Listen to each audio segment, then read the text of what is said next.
Hello everyone, welcome back. I'm your host Ahmani Brown. I'm here with the boys. We're in a rush because of things, apparently. We have a Pokemon D&D tonight, or at least a bunch of us do. So we'll be doing that, trying to do a rush order on the podcast because of that, because scheduling conflicts. So we're gonna do that. Hey, Leon's over there. Hi. Devon's over there. Hola. And Pele's over there. Hey. Dying This again. nigga's dying every time. It's him. The guy who dies in the background. For real. Alright.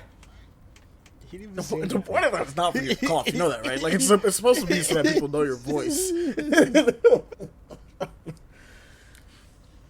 But, yeah, we're in this. So, I guess first thing I'm going to want to talk about, just in general, is because news-wise, there's been, like, a little thing that I kind of want to mention. Pele, you might have noticed this. I don't know if it's popped up on your, your usual sites. But did you hear about this thing about, one of the studios that Ubisoft was working with, and it's like horrible. It was like a Singapore operation. Oh, was, like, yeah, horrible. no. I think I heard you talk. I think I know what you're talking about. Yeah, that's if it's anything related to the Skull and Bones thing. Yeah, I've. Yep, Skull and Bones. Yep. What happened? So apparently that game that was not worth making apparently had awful working conditions, super crunch, to the point of like we're talking like Blizzard bad, but technically. Yeah, no, we're talking Blizzard bad because people died in both of these. Yeah. Yeah, there's the death reports apparently. But here's the thing. So you guys all know that Skull and Bones came out. That's what I'm saying. Yeah, you guys all know that Skull and Bones that came out just earlier last year, right? Yeah. So that game, just give me an estimate. How much do you think that game costs to make? $200 million. No. 500 million. No. Jesus, $1 billion? Close. 850. Jesus. Wow. Yeah, it got funding from Singapore specifically to make that game. Yeah.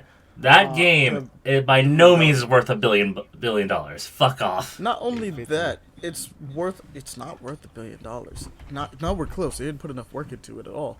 But then they did what they did under. That's the better question because clearly those people weren't being paid and compensated for. Nope. Clearly, bruh.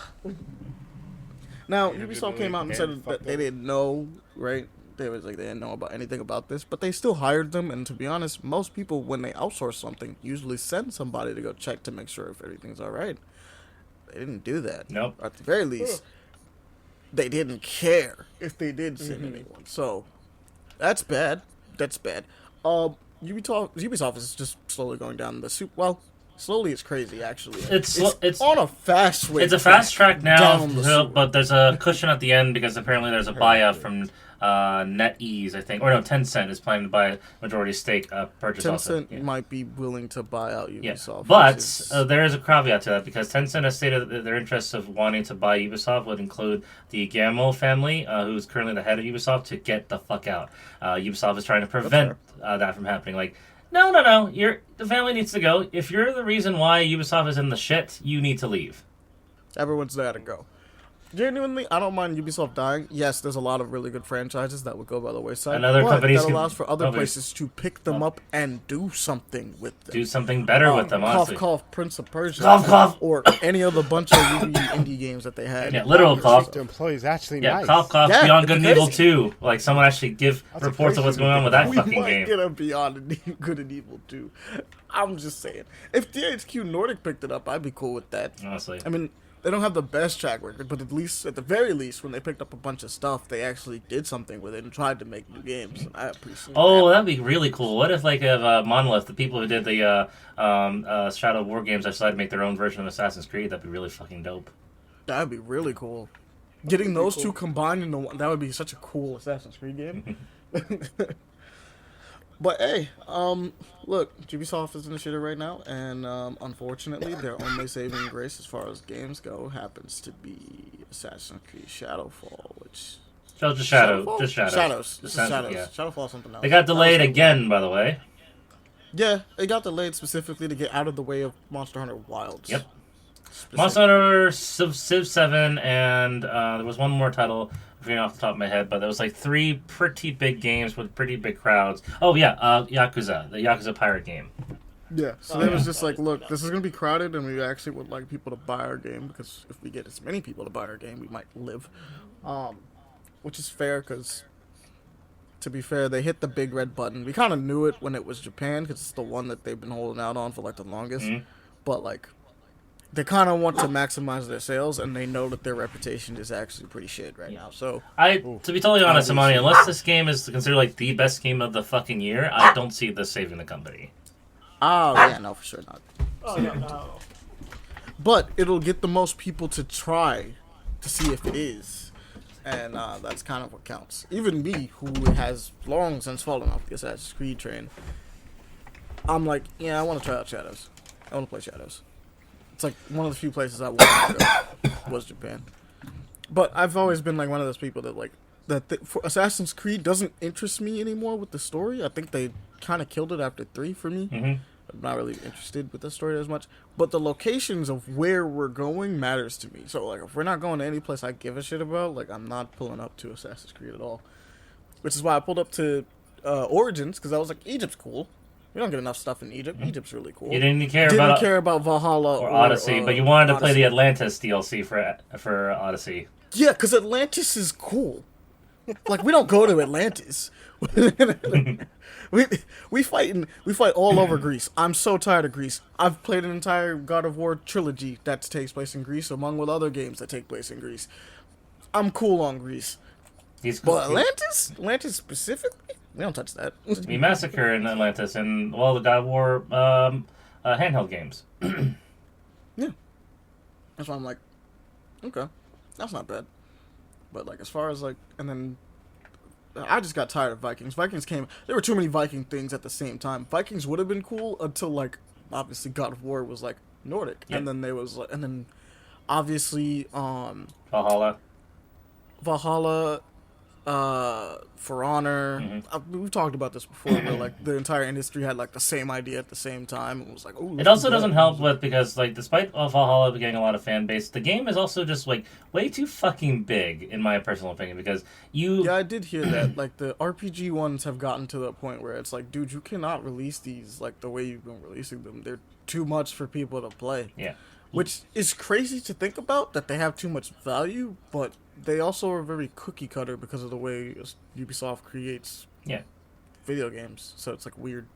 They make their open worlds the exact same way, even if Far Cry, they do take Assassin's a lot of time to Creed, do it. Watch Dogs, so on and so forth. Mm-hmm. They're all the same, just different perspectives in different areas and time and stuff like that. Times, yeah. Yeah, Different universes.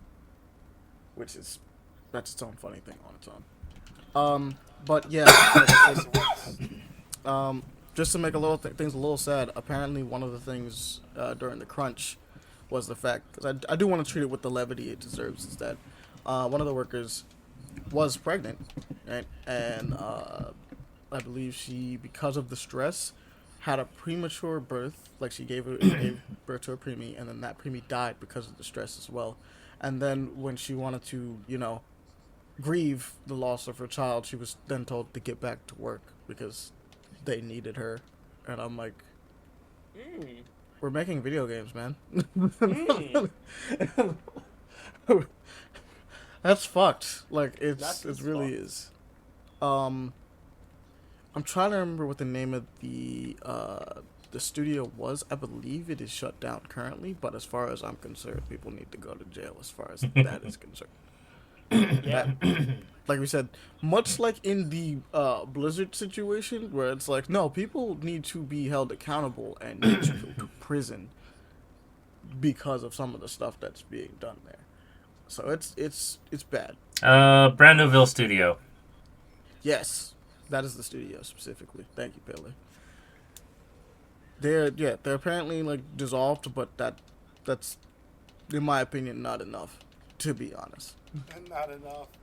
It's not. No, Die. Yeah, no, it's definitely not enough, and same agreement with that one. But like the whole Activision thing, it's going to get buried under the fucking rug because of Ubisoft for one reason or another, and unfortunately, the people responsible for it are probably never going to see any justice to it. Which is really unfortunate.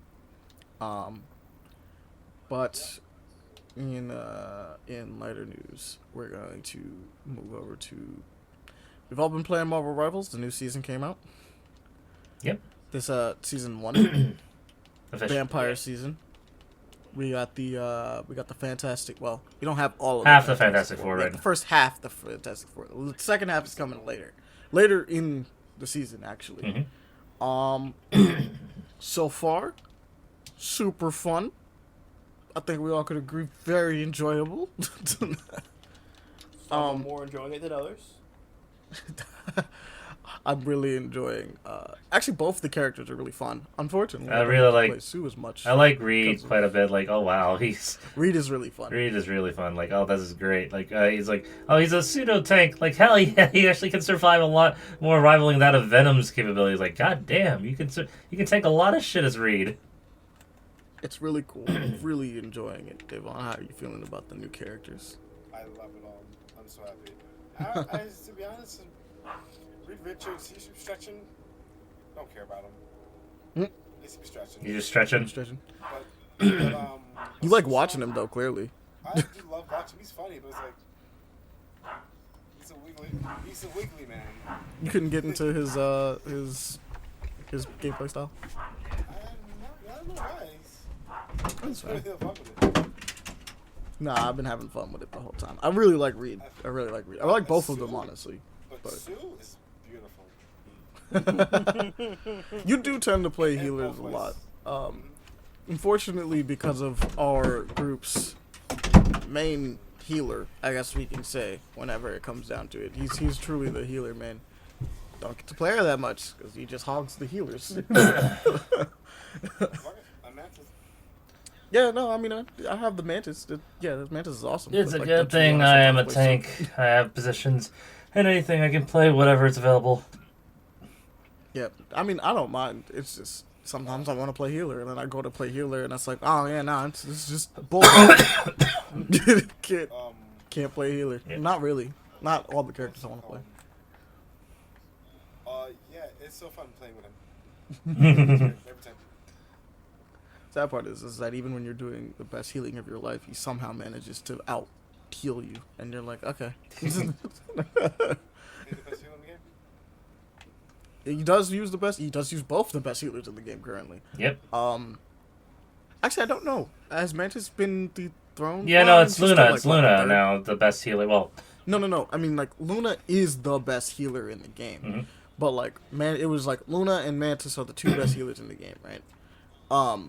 Has Mantis been dethroned by Sue, or is she, like, third? I think she's the Like, she's still tertiary. It's seen, like at the moment, from what I understand, is that it's best that she's like, considered like a good third support. Like Sue can do enough damage to be as both a support as well as DPS. So she would be technically the third support, at least from what I understand at the moment, anyway. That is also I have subject seen to change. people definitely talking about 3 healer comps being a thing now, so that's gonna be A lot of fun. healing, a lot of damage. Hell yeah. I like the new patch notes, honestly. Leon, your boy Captain America got a buff. Did you feel it? Not really. I will say this though, Storm got a buff. I felt that shit. That Moon Knight was got a nice. buff. Storm's so Squirrel sweet. Girl got a big buff. I love them when I buy. Oh yeah, nah, they fixed her ult. Yeah. Her ult's just better now. It is just straight up better. It actually does kill for fucking once. For those that Yeah. don't know, her ult used to just bounce off and go random directions. And just hit It them actually will just target you squirrels to now. get charged. Yeah.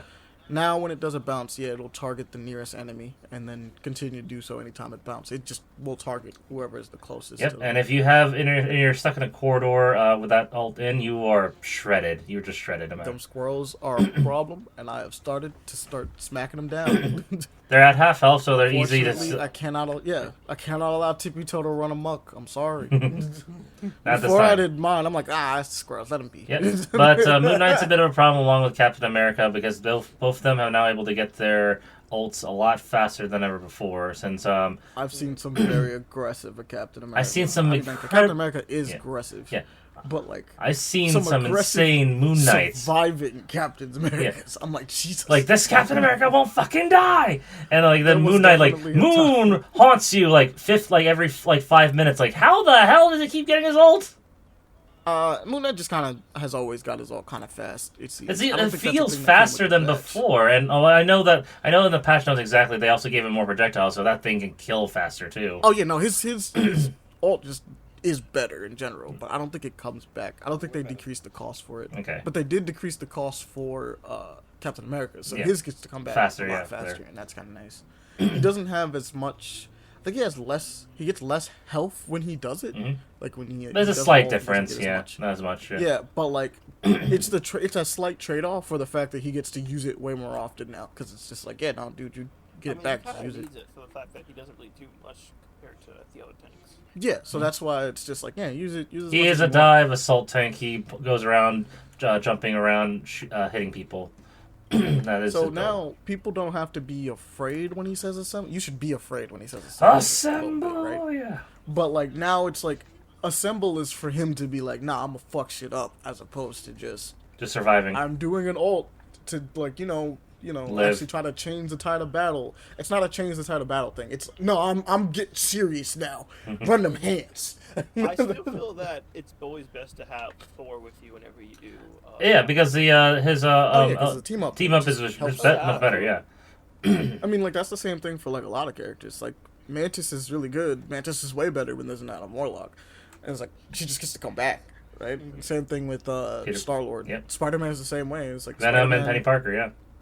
Yeah, I was like, if you have a Venom on the like, you don't. Spider-Man doesn't need a Venom, but if you have Venom, you're just better. You're just better now. Technically, Spider-Man got a nerf. Actually, he did. They like took some of his combos away. They actually like so the patch notes actually said that they took the combo number away. No. So some of the moves he's able to do, because Spider-Man's super technical, and most of the people that have to figure out how to do things with Spider-Man have to find out like crazy tech with him, you know. So yeah, you got to do like crazy cancels and stuff. So they took some of his cancels away, like some of the things that he would use. Like one of them was like, if you do the sledgehammer and then instantly cancel into his uppercut, there is a way to like basically pincer attack and get both the damage off for that, and that's like pretty good damage for him, genuinely. And that's gone.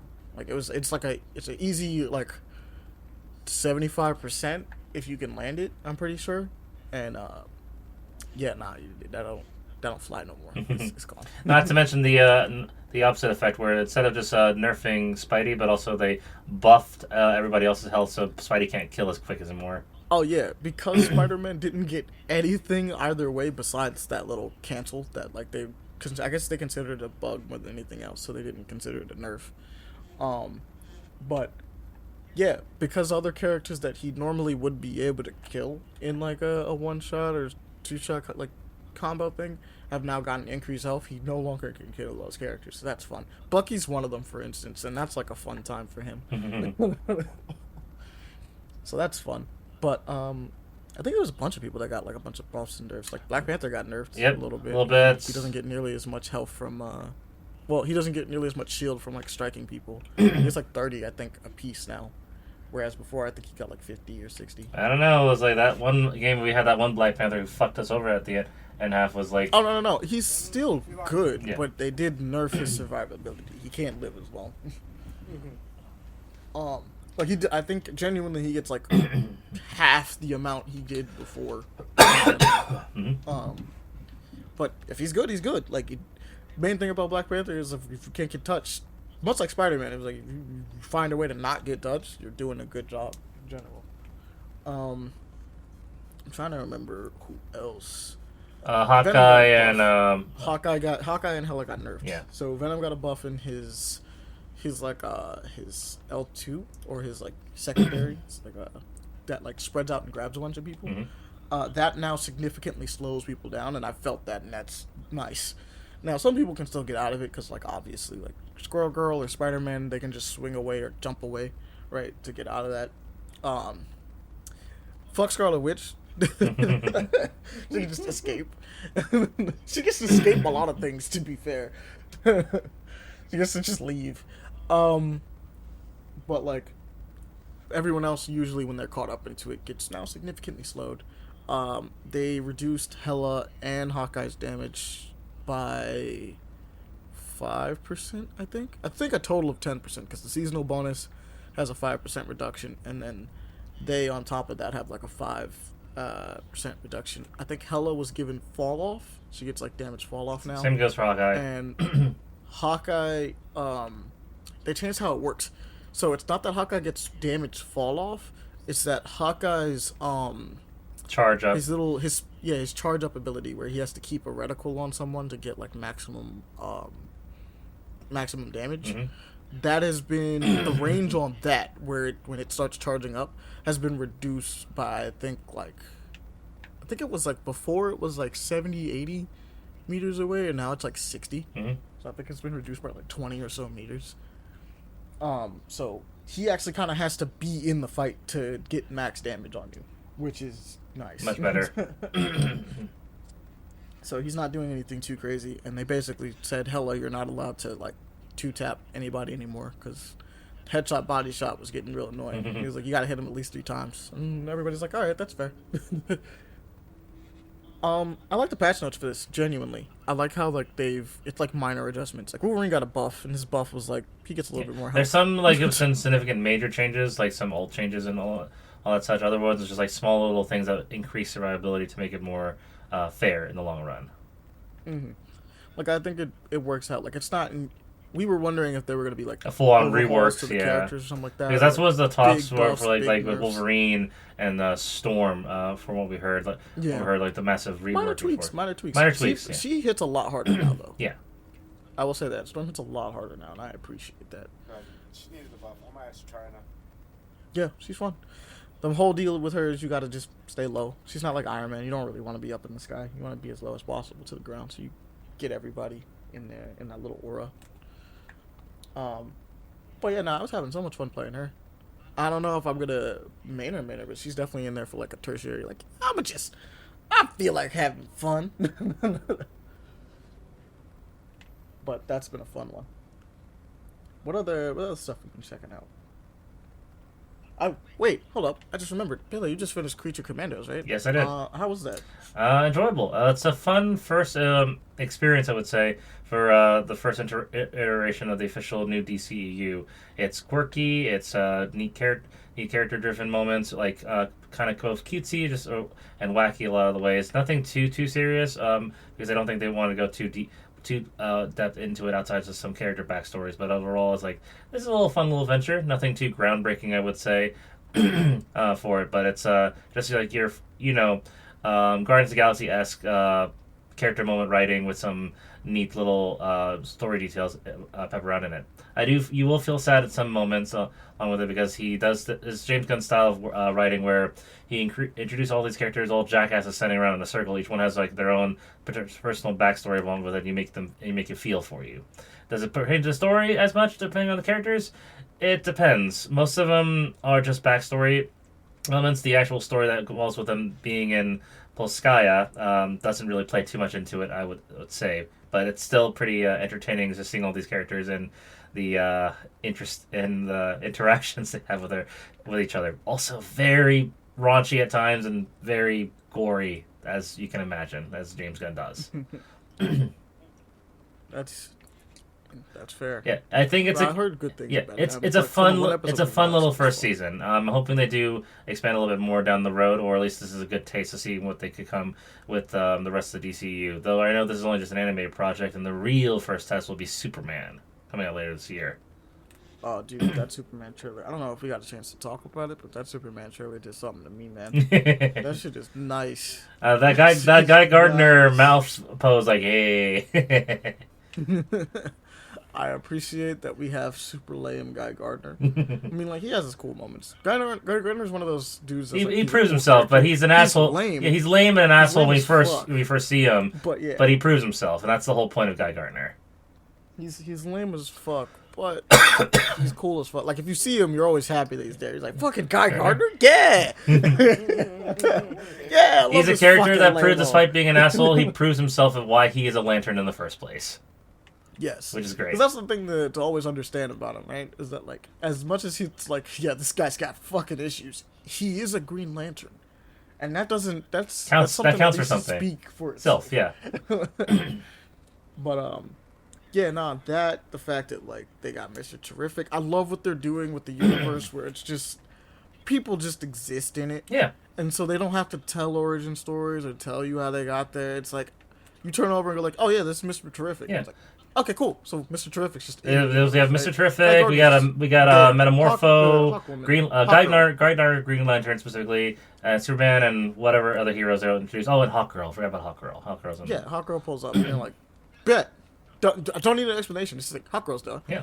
That's why I liked what they're doing with Batman, right? Yeah. They're doing the Batman. He's already a veteran Batman who already has a Robin, I think. And Damien's the Robin. And then just by simply having Damien be the Robin, you go like, okay, so all the rest of them just have to exist, right? Yep. Like they just have to pull Which up. I know like, Dick Damien's the Grayson's Robin. running around Yeah. as Nightwing. Well, that's the thing. Like, I'm not sure if it's gonna be still Bruce, if it's gonna be Bruce's Batman, or if it's gonna be That's true. Dick That's Grayson. true. They Because could've started my that. favorite version of Batman and Robin is still Dick Grayson and Damien.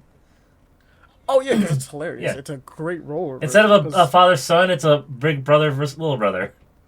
yeah, and it's like you have like a non-brooding, happy Batman, and the Robin is the one that's like, bro, I'll kill you. I think that'll be It's entertaining so if they actually go with funny. that direction. That'll be really dope. So I'm like, yeah, no, that'd be super sick to do that. And if they did that, obviously, again, characters just start to exist. When they show up, you're just kind of like, okay, cool. It just works. Like, you just understand that these other characters just exist. Yeah, like a little bit of the Marvel approach where you don't actually need a backstory for every single character involved because while most of the original Avengers cast members had personal movies that explain their origin, Hawkeye and Black Widow didn't. They just showed up. They just existed. Yeah. And that was, like, the coolest part about Same them. goes for Nick Fury. He just showed showed up. That's it. But, like, they haven't done that in a long time. They I kinda wish haven't. They would get back to that. Yeah. I mean, granted, I think DC's approach in this instance, James Gunn's approach, I should say, more so than anything else, is the more interesting one to me. And I feel like that's how DC should have been to begin with, right? If they're playing the idea of like we gotta play catch up to Marvel's MCU, which had time to grow, and we're like we did movies for all the important players, and then like within those movies we had cameo appearances, like major supporting role appearances of other characters that then just existed and became a part of the team, right? Mm-hmm. And they're like, we're trying to compete with that, and I'm like, well, instead of trying to cram everybody into one movie like where they did, where they're like, Batman v Superman. oh, look at these hints of everyone else, and we're setting up all these other characters. Yeah. Just say things, show things to be like, hey, yo, these characters just are over there, doing their own thing. We'll catch up with them in a bit, but they're just right over there. Right there. Yeah, they're right there. You don't need to tell their whole backstory and everything like that right now. We'll come back to that. No, we need all. Oh, we did it. No, they tried to do it all in one movie, and that was Batman v Superman, which was a bad idea. Yeah, it was awful. Have We gotta do the Doomsday storyline clearly. And the at death of beginning Superman, the like, universe. We have to why? kill Superman. Like, why? They had to do the Dark Knight Returns, Death of Superman, and the Doomsday storyline, like, all in one. Like, why? Why do this all in one movie? a neat little thing if they didn't do all that would be like have either Batman or Superman kind of like drown for a quick second, then Aquaman saves him, like get the hell out my ocean. Yeah, like that'd be a crazy cameo. And like when we were watching the extended edition of Justice League, Zack Snyder's Justice League, right? Mm-hmm. Like at his actual vision of it, rendition, the Snyder cut. He kind of had some of that. Like characters just popped up. Like we saw a Green Lantern just flying around, and you're like, oh, well, cool, we have Green Lantern. Oh yeah, So, there's also Martian Manhunter that appears in the Snyder Martian cut. Manhunter just pulls up, and I'm like, oh shit. Yes. As cool as seeing Martian Manhunter that film, that actually also irked me. Like, wait, you've been back here around this entire time. Where the fuck were you for like these other events? Nah, you just wanted to talk, bro. Where the fuck He's were like, you "Look, from man." Doomsday? Where the fuck were you from Metropolis and so on? You know where he was? He was like, Superman's got it. That was an easy one, right? Like, it's like, oh, yeah. Oh yeah, Superman's got it. Dies. I should have been Dies. there. Oh, Superman did not have that one. I guess I'll pull up for this other stuff. He didn't though. He kind of did. No, he didn't. He barely showed up in Justice League. He barely showed up in Justice League, even including the Snyder cut. He barely showed up. That's fine. He never lost the ball. He was like, they got this. But that's just cool. He was going to show up, but then Superman got revived. It's like, okay, now they got this now. Nah, they got it. They don't need me. I'm gonna do my own thing.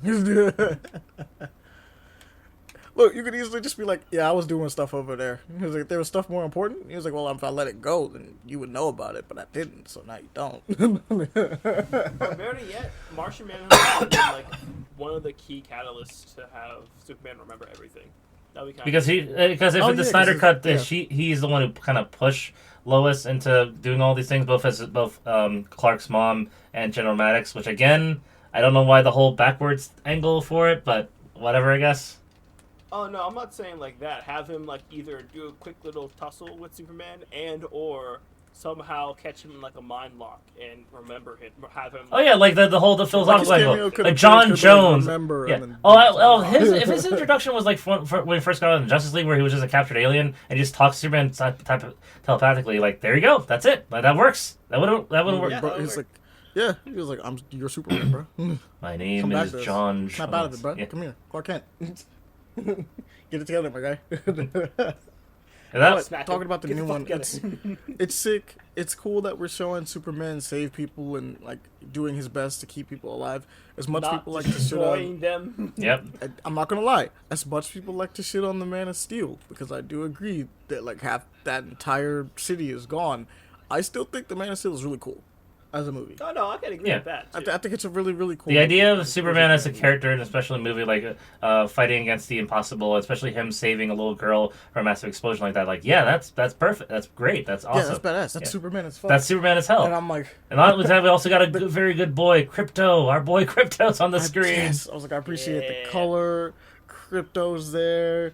And I'm like, they're not even afraid to shy away from some. I also love the Yamcha reference because even Superman can get his ass kicked.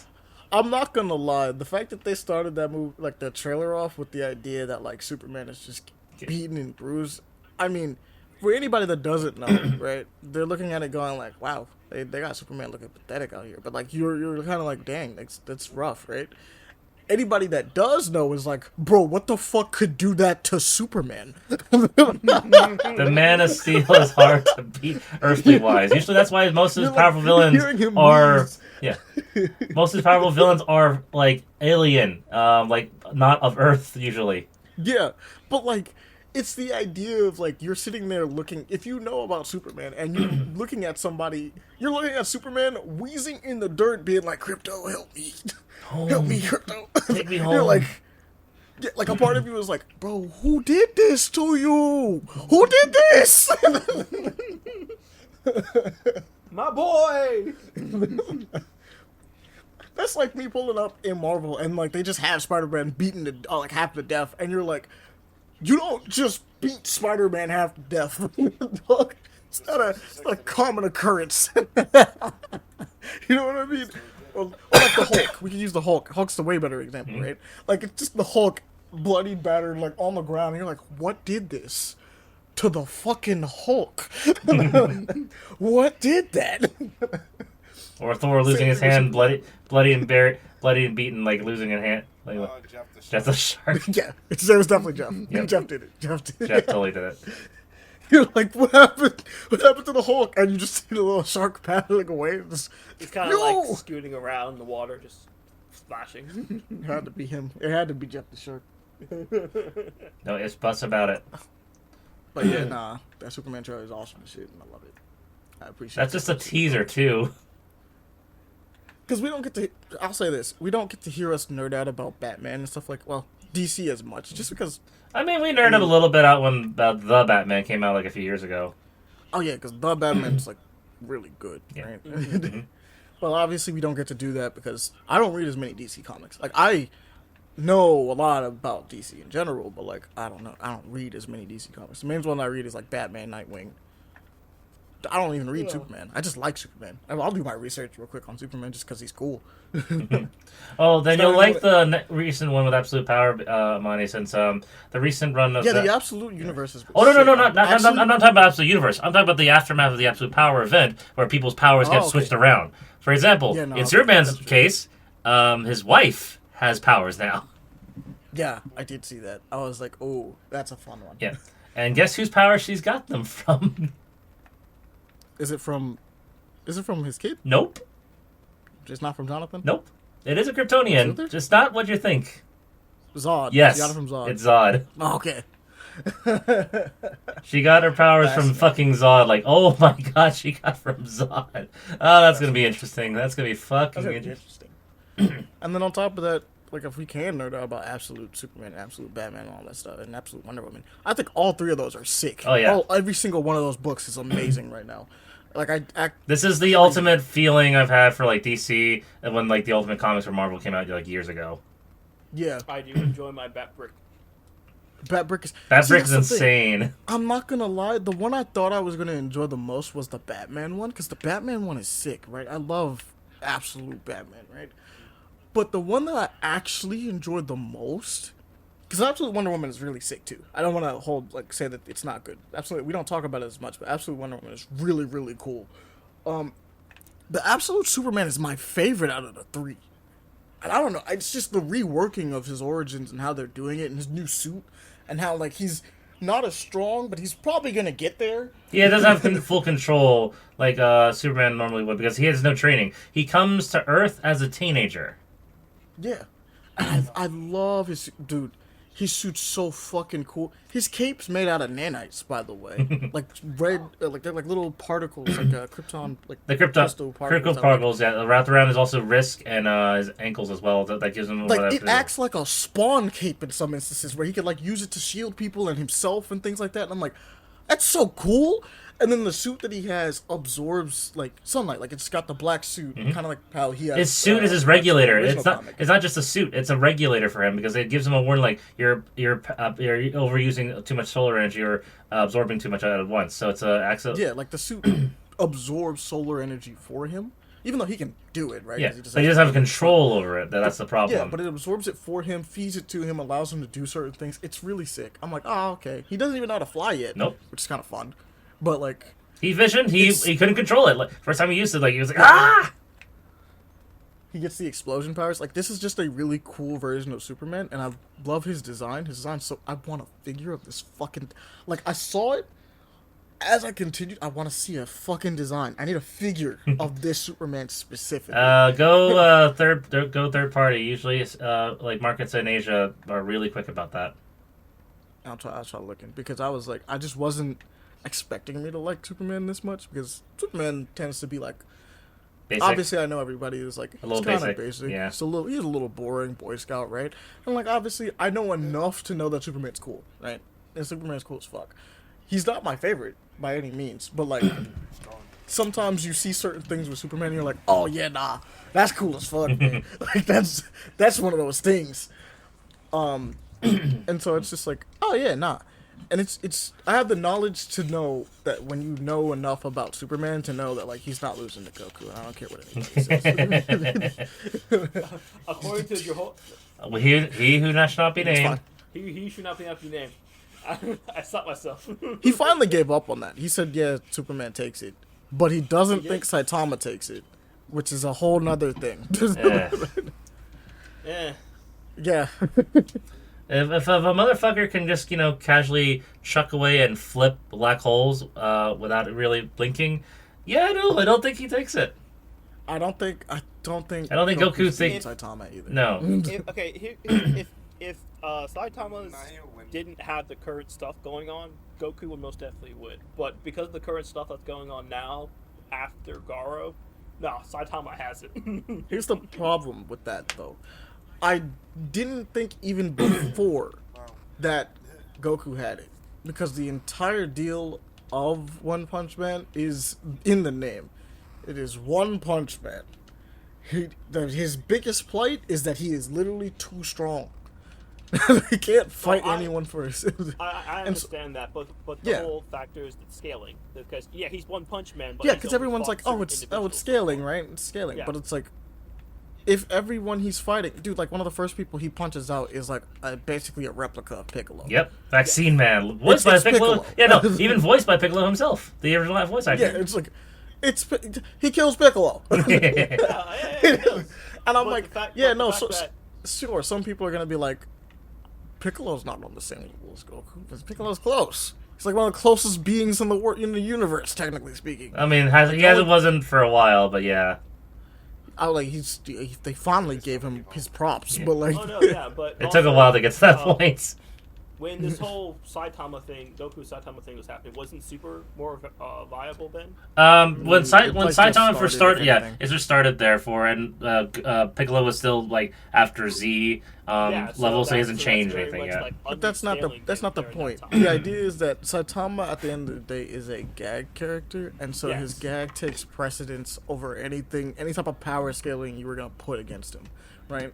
Because the idea is no matter how strong the threat is, unfortunately my man cannot find anything he can actually like fight, and so even if you're like, we throw Goku in there, and it's like he's gonna die because the gag technically, takes no. precedence. He would have a fight for a while, but then he would get too strong enough to not have. Yeah, to now carry that they've Goku. added like science to it, right? Saitama lock in.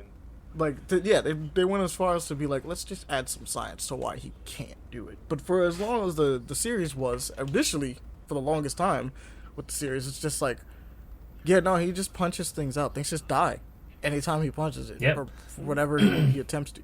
There's like the only thing that could serve, and this is also the reason why I'm saying Goku doesn't win this, is because everything he's fought that has lived through a punch can regenerate, and one of the things Goku can't do is regenerate. That's like Garo survived. Garo survived a couple punches, but yeah, Garo survived the punch, but Garo also reached the point of Garo was borrowing the power of God in manga, dog. not to mention the power of Saitama himself too, and it still wasn't enough. Yeah, copied No, it his wasn't power enough, and but he still wasn't survived. enough. Goku could probably do But the the same idea thing was for that at the fact. time, Garo wasn't a thing, is what I'm saying. Yeah. We got to Garo eventually. Garo wasn't a thing. And so I'm like, if the idea of this character, the entire concept based around this character is that he beats everybody one punch and cannot get a good fight to save his life. Like, he just can't. He will always, and now they went as far as to be like, he will always just get stronger than said person. There's no limit to break, he just keeps going. He broke his limiter. They established that like way early on. Now it's getting to the point where it's just like what it sounds like is that initially the gag was the whole thing what it was, and then as they continued to tell a story, they probably heard the tellings of people being like, oh, Saitama can't do this, and then the writer was just like, one was like, I got you. Yeah. I'll just explain why this Motherfucker doesn't work. flips black holes with ease, literally kicks him away, blows Jupiter in half with a sneeze, and literally flips the surface of Titan with a single flip of his hand. He did a table flip He gesture could do and that, flipped yeah. Titan. And I'm not And so- discounting him. He for that, but I'm flipped saying a before. fucking moon! Yeah, but I'm saying that beforehand, the deal is that he was predominantly a gag character, and so when you run into that situation, trying to be like, oh, but Goku lives the gags. No, he doesn't. He doesn't even outlive the gags of his own gag characters in his universe. Aurelie beat his ass. Aurelie Chan beat his ass. We really want to get into it. That little girl robot that pokes a stick at Poop kicked his butt, and I appreciate them doing that. I will forever appreciate the fact that they did that. Not to mention the fact, if you're going to go with the idea, especially with Dragon Ball rules of overpowered characters not being beatable, that he still hasn't beaten the most powerful person in Dragon Ball, still Zeno. And he is literally that's very the most true. powerful being in the show. Bro, he hasn't even beaten Beerus or Whis. Yeah. So he has. There are people that are better. Yeah.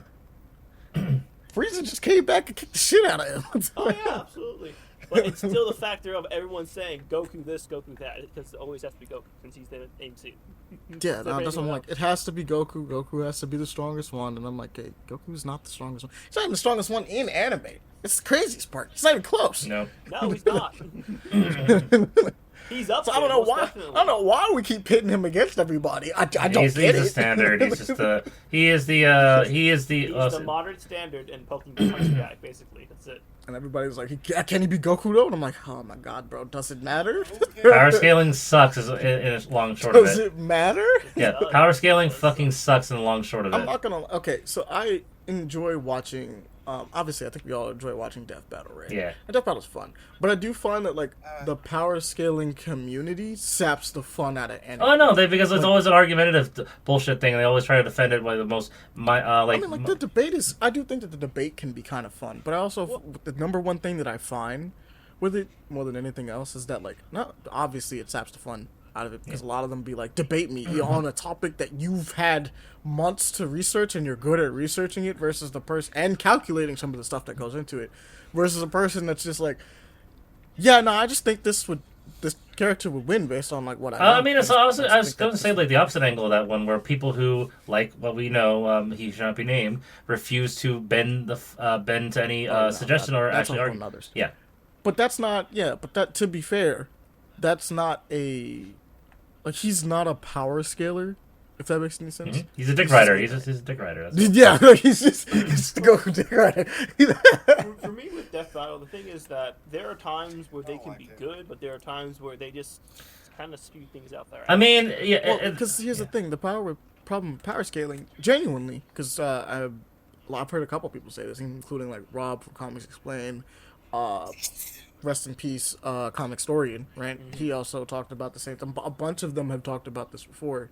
Like some of the comic book like narrators and stuff like that really knowledgeable. It's just like, yeah, power scaling comes to a point where you could just cook the books to make anybody win. Like anything. A bunch of these heroes have been in incredible situations that you could pretty much chalk up. Like there's inconsistencies, but you kind of overlook them. Yeah. Yep. And when you go nitpicking through them, and being like Spider-Man survived a blast that could like take out a city, so obviously he's city level. Or I'm like, yep. I mean, I guess, but like he still loses to bullets, and I love Spider-Man, but like he can get shot. Yeah. I was gonna say this, like in terms of an example, just like something that came up to mind during one of the episodes of Death Battle, the one between Winter Soldier versus Red Hood. There was a moment that they said like, Jason Todd was able to break Supergirl's grip despite her being a Kryptonian. That's taken out of way context because Jason Todd's not that strong regularly. He's not. He's not that strong. That was a time in what he was on Venom. Yeah, or something yeah. like that. Oh, she broke her grip. Yeah, I'm pretty sure she wasn't really gripping him though. Like, I don't think she like. Yes, I don't think she was trying to like break his arm with all. She's not gripping him with all her. No, she had her hand on his shoulder. That was it. Yeah. Yeah, he's a human. She knows not to go all out. So it's like, yeah, no, he was able to shrug off a Supergirl. That doesn't like, count. Yeah, nah, if Supergirl was like, you know, if she actually was trying, she would kill him. If she actually was trying, she would just straight up kill him. He'd break his shoulders. There are times that they're just kind of, I do feel like they're kind of wrong because like one of the fights, Dio versus Alucard. Yeah. That one. I don't think that one should have happened. And no, it doesn't because Who won that one? Because I don't. So Dio won that one. The reason being is because Dio's able to control time, and after a certain amount of time for it, especially with time control abilities, if Dio actually went to full went past it like he would in Part 3, he would eventually just been able to kill Alucard enough to stop him permanently. And this is he became Alucard became omnipresent from correct. Well, that's the thing. They removed that because the omnipresent thing was taken out of Alucard. Mm-hmm. Like, that's fair. I mean, like, sort of. There's some fights where you look at it and go like, this is kind of cooked. Like, so it's like, yeah, that's what I'm saying. But like, Death Battle is like one of the ones that like is the most entertaining out of a lot of these. Some of the other power scaler stuff is like, but it's just when they kind of nitpick it, you're like, oh yeah, this man should probably win, but no, someone else. Like, oh. Yeah. Okay. Because the deal is, I mean, I give them credit. The deal is to like try to figure out to put like quote unquote definitive answers. Right? Between what on people like, who's winning these. The fights. best one I think. And they find it crazy. Like that's the one thing they use. They tend to look, they take specific moments, find, like their maximum thing that they've ever done. Yeah. In a certain continuity, and then go like that is the peak of whatever that ability is, right? Like that thing. And I think that's kind of fair. To be fair, like in some instances, right? So it's like, but when it comes to comic book characters, for instance, I always find like comic book characters versus anime characters are a little weird, right? Because like anime characters get to go as crazy as they want sometimes in their own universe with their own things, right? But comic book characters have so much history in some instances that like there's nothing that like some manga characters can do in some instances, right? Yep. Or like certain characters that they could pit them against. So like when they compete, like certain video game characters I'll use for instance, right? If they were to throw, let's say, I'm trying to figure out a good one, like Master Chief versus Iron Man, right? They said Master Chief versus Iron Man. How does that play out? Well, anybody with a brain that knows enough is going to be like, okay, Iron Man kind of takes that. Simply because of the fact that, like, Iron Man has done so much shit within the time of his creation. There's so much crap you can pull from Iron Man. And there's, like, couple books for Chief, mainly like the 3-4 games that he has that he's in, right? Yep. And like a couple short TV shows and like trailer snippets that you're pulling from to see what Chief does, versus 70 years Of content. of comic book stories for Iron Man. Also things that he just What? encountered is also done to the point of like, yeah, no, that's beyond even God level. Like, yeah, motherfucker created a universe.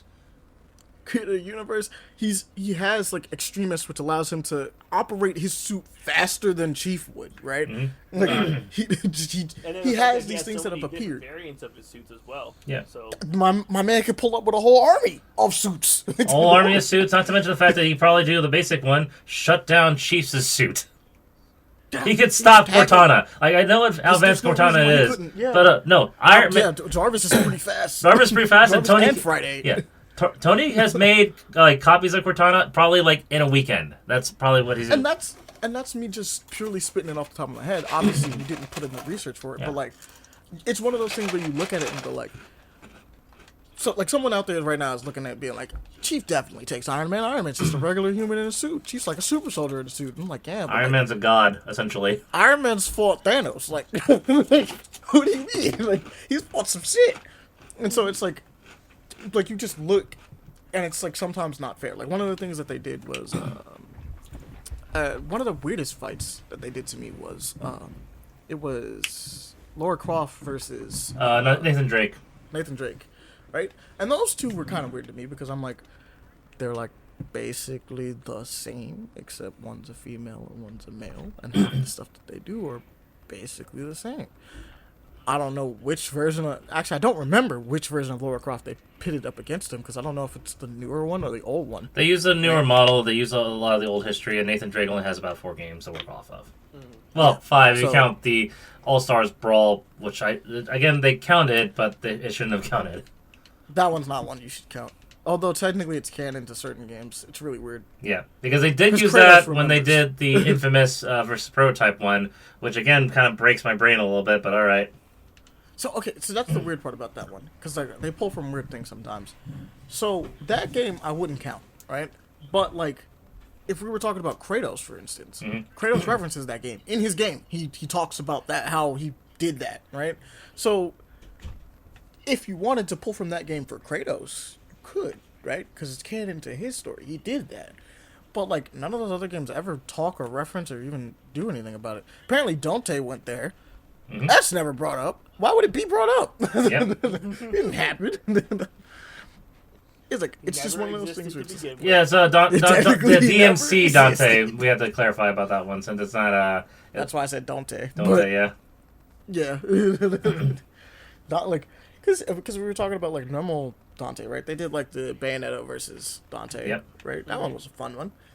Dante has more games, especially at the time. I think Dante had more games than Bayonetta anyway. Yep. So I think it was only about the Bayonetta 2 at the time. DMC 5. Oh yeah, like even with the trilogy being over, yeah, Dante just has more games, Yeah. right?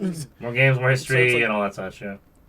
The things that he's fought, the things that he's gone against. There's also, if you want to count crossovers as well, since he's also fought, encountered a lot of different beings beyond just his games, too. That's true. That's also true. Yeah, technically speaking, the SMT game, I can't remember what the name of it is, but one of the SMT games is actually canon, to what Dante did, because it was literally says featuring Dante from Devil May Cry, and it picks up basically with him right after DMC2 driving off in the hell, and he basically pulls up to that game, chills out over there, and then comes back. Completely different company. It's super weird. He just kind of goes over there and just chills. He comes back. Nocturne. It's Nocturne. It's SMT Nocturne. SMT Nocturne, yeah, that's right, yeah. It's literally with the big featuring Dante from the Devil May Cry series on it. I'm like, interesting. Does Marvel vs. Capcom count? It's its own Yes, universe. because the events because they reference other materials of outside of both outside the game and both Marvel stuff as well as Darkstalker stuff and Capcom stuff. So I guess that one would count because the characters do actually full on interact talk about these things that happen to them. Yep. And like I think Marvel recognizes it as its own universe anyway. So Yeah, like, anything that was possible in there. It's canon to a certain degree, especially with the Marvel stuff. But yes, no. Peter has mentioned Morgan outside of the game a couple times in some of the comics. That's hilarious. Yeah. Love the fact that he mentioned Morgan. That shit's That is hilarious to funny. me. I It appreciate could be that. canon. That's the whole been a meme with resurgence. Morgan and Spider-Man. I mean, It can't be canon because here's the biggest problem with that. Why it can't be canon? It's fun, and for that universe it works. But at that time, I'm pretty sure he was married to Mary Jane at the time, yeah. So Yeah, I mean, that's why they If just decided to bring it up continues, again recently with and we fanbase have during the whole thing going on. Paul thing. It's like, this is a better relationship than Mary Jane and Spidey anyway, so why not? Speaking of that, Yeah. okay, I do want to mention the stuff with Paul. So, funny enough, and then we'll have to wrap this up. But funny enough, I've been reading the new Venom comics, the new ones, the brand new Venom with the gold sigil, because it's not a spider really anymore on him. And everybody's like, who is the new Venom? I don't know who the new Venom is. And we're getting all these suspects. We're getting like Rick Jones, Like Luke Cage, all that stuff. Robbie Robertson, and then Madame Mask. I don't know why the fuck Madame Mask is one of the ones. I don't get it. Why is Madame Mask an but- option? Because like it's a, like more physically male physique. So that's why I was a little confused by that. Yeah, and like Venom has always been known. I mean, Venom could shapeshift. It doesn't have to be that way because like when Dylan was doing it, he's a kid and he looked the same size and just as imposing. I get that, but He like tends to shape to the person. yeah, right? but like, if it's again a female, it would make more a female form, not a male form. Yeah, he would just shape to the person. Right? Yeah. So he would just do it. But I guess if they wanted to present themselves as masculine while being Venom, Venom could do it. Yeah, right? yeah. There wouldn't be anything problem. But usually that's not how that works. No, yeah. It's the she Venom and all that. But anyway, yeah. She's one of the suspects because she's not in the room when Venom shows up. Basically, there's like a big thing in the beginning where like there's like 4 people in the courtroom that like definitively leave, and then like Venom shows up, and everybody's like, it's got to be one of those guys because it's the only ones that knew. But either here nor there, it's cool. I like the little mystery about it, but that's not the point. But we were talking about Paul. So the deal is that after everything that happened with Venom Wars, Dylan Brock is kind of left basically alone with no one. And so the people that actually go to pick him up is Mary Jane and Paul. So like they are currently taking care of it. So I don't know how this happened, but we went from them being in the Spider-Man comics to just them being in the Venom comic for some reason.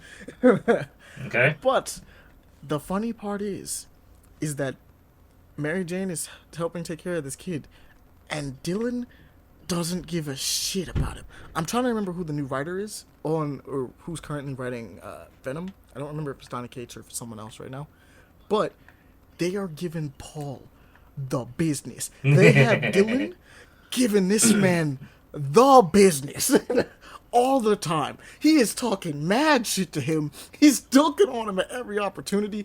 He even dissed him once. He was like, yo, how did you fall for 2 illusionary kids? Like, who does that? How do you not realize they're not real? And then you pretend to be their families. And I'm like, this nigga is getting killed.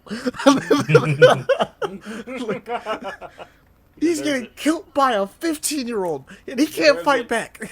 I'm